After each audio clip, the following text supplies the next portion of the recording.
తెలంగాణపై కేంద్ర మంత్రి కిషన్ రెడ్డి బీజేపీ ఎంపీ తేజస్వి సూర్య చేసిన వ్యాఖ్యలను ఖండించారు పెద్దపల్లి ఎంపీ వంశీకృష్ణ. బీజేపీ నేతల తీరుని నిరసిస్తూ రాష్ట్రానికి చెందిన 8 మంది ఎంపీలతో కలిసి పార్లమెంటు స్పీకర్కు వినతి పత్రం సమర్పించినట్లు తెలిపారు వంశీకృష్ణ. ఎంపీ తేజస్వి సూర్య వ్యాఖ్యలను రికార్డుల నుంచి తొలగించాలని ఓం బిర్లాను కోరారు. తెలంగాణకు అవమానం జరిగితే సహించేదే లేదన్నారు. తమ హక్కుల కోసం పోరాటం చేస్తామని అన్నారు ఎంపీ వంశీకృష్ణ. రాష్ట్ర హక్కుల కోసం ఢిల్లీలో ఎప్పుడూ పోరాటం చేస్తామన్నారు కాంగ్రెస్ ఎంపీలు.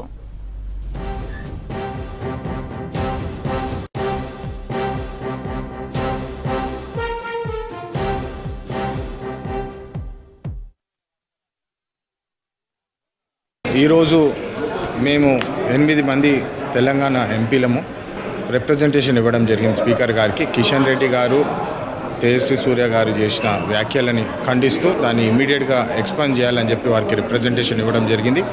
వారు కూడా ఒప్పుకున్నారు, అది సరైన విషయం కాదు, ఎక్స్పాండ్ చేస్తామని చెప్పి వారు ఒప్పుకోవడం జరిగింది. తెలంగాణకి అవమానం జరగకుండా మేము ఎల్లప్పుడూ తెలంగాణ కోసం నిల్చొని మన హక్కుల కోసం పోరాడతామని మళ్ళొకసారి తెలియజేస్తూ, తెలంగాణ మీద మాట్లాడుతూ నిన్న బెంగళూరు ఎంపీ తేజస్వి సూర్య ఒక అనుచితమైన వ్యాఖ్య చేశాడు. Telangana Andhra separation India Pakistan separation లాగా జరిగిందని చెప్పాడు. దాన్ని మేము పార్లమెంట్లోనే వ్యతిరేకించాము.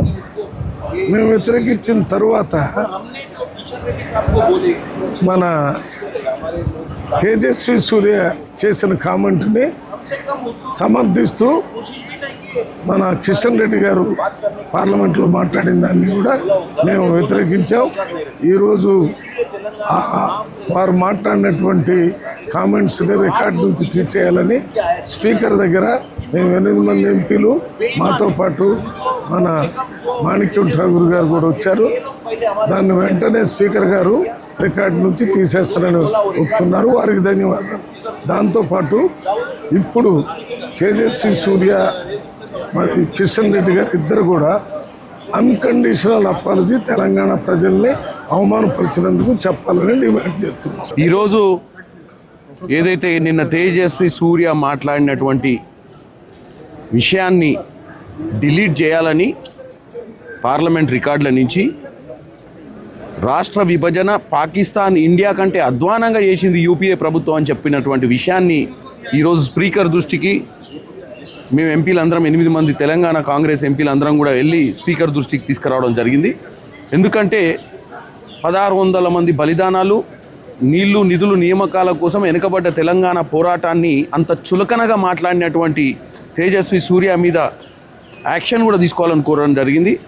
అలాగే ముఖ్యంగా నేను ఒకటే విషయం చెప్పదలుచుకున్నాను తెలంగాణ ప్రజలకు. మీరు 8 మంది ఎంపీలు బీజేపీ నుంచి గెలిపించి తెలంగాణ నుంచి ఢిల్లీకి పంపించారు. తేజస్వి మాట్లాడిన మాటలను ఈ 8 మంది బీజేపీ ఎంపీలు వాళ్ళ సొంత ఎంపీని మందలించిన పాపానికి కూడా పోలే. ఎందుకంటే ఇవాళ బీఆర్ఎస్ పార్టీ తెలంగాణలో ఉండి మాట్లాడుతుంది. బీఆర్ఎస్ పార్టీ ఒక్క సీటు రాకపోవడానికి కారణం తెలంగాణ ప్రజలకు తెలుసు. అవయదానం చేసి వాళ్ళందరినీ ఇక్కడికి పంపించారు కదా. మీరు అక్కడ మాట్లాడే బదులు ఆ BJP me be team BJP తోటి చెప్పి ఆయనను మందలించాల్సిన అవసరం ఉంది. కేటీఆర్ గారు, మీరు అనవసరంగా తెలంగాణ ప్రజల ముందు యాక్టింగ్ చేసే నడవదు. మీరు ఈరోజు హౌస్లో లేకపోవడం వల్లనే మేము అక్కడ ఎదిరించలేకపోతామంటారు. మేము ఎంపీలం కూడా నిన్న ట్రై చేసినాం మాట్లాడటానికి, అక్కడ స్పీకర్ సమయం లేదు. ఇందుకే ఈరోజు పొద్దున మకర్ ద్వార దగ్గర ధర్నా చేయడం జరిగింది. తర్వాత అందరం ఎంపీలం కలిసి స్పీకర్ని కలిసి ఈ యొక్క లెటర్ కూడా ఇవ్వడం జరిగింది. కాబట్టి నేను ఒకటే చెప్తున్నా, తేజస్వి సూర్య తక్షణమే తెలంగాణ ప్రజలకు క్షమాపణ చెప్పాలి. వారితో పాటు బండి సంజయ్ గారు మంత్రిగా ఉన్నారు, కిషన్ రెడ్డి గారు మంత్రిగా ఉన్నారు, లక్ష్మణ్ గారు రాజ్యసభలో ఉన్నారు. వీళ్ళందరూ కూడా ఎంపీలు, రాజ్యసభలో ఉన్న వాళ్ళు, లోక్సభలో ఉన్న వాళ్ళు కూడా క్షమాపణ చెప్పాలి. ఈ రాష్ట్ర విభజన జరిగినప్పుడు పెద్దలు స్వర్గీయ సుష్మా స్వరాజ్ గారు leader of the opposition, BJP పార్టీకి సంబంధించిన లీడర్ ఉండే, పూర్తి స్థాయిగా బీజేపీ మద్దతు ఇచ్చింది. మరి అది వీళ్ళు మర్చిపోయినరా? బీజేపీ కాంగ్రెస్ కలిసి డిస్కషన్ చేసి లోక్సభలో యునానిమస్గా పాస్ చేసిన విషయం ఈయన తేజస్విని సూర్య గారు మర్చిపోయినారా? నంబర్ 2, మొదటి యాజిటేషన్ 1960s, 70s అయినప్పుడు ఈ తేజస్వి సూర్య పుట్టలేదు, చిన్న పిల్లగాడు. తర్వాత ఆయనకు ఆ విషయం తెలియదు. Upper riparian rights, lower riparian rights, Godavari ఎక్కడి నుంచి వస్తుందో ఆయనకి అసలు పూర్తి స్థాయిగా అవగాహన కూడా లేదు. అవగాహన లేని వ్యక్తి దీని గురించి మాట్లాడటం, అసలు కర్ణాటకకు తెలంగాణకి ఏం సంబంధం? బీజేపీ పూర్తి మద్దతుతో రాష్ట్ర విభజన జరిగిందని ఆయనకు తెలియజేస్తున్నారు.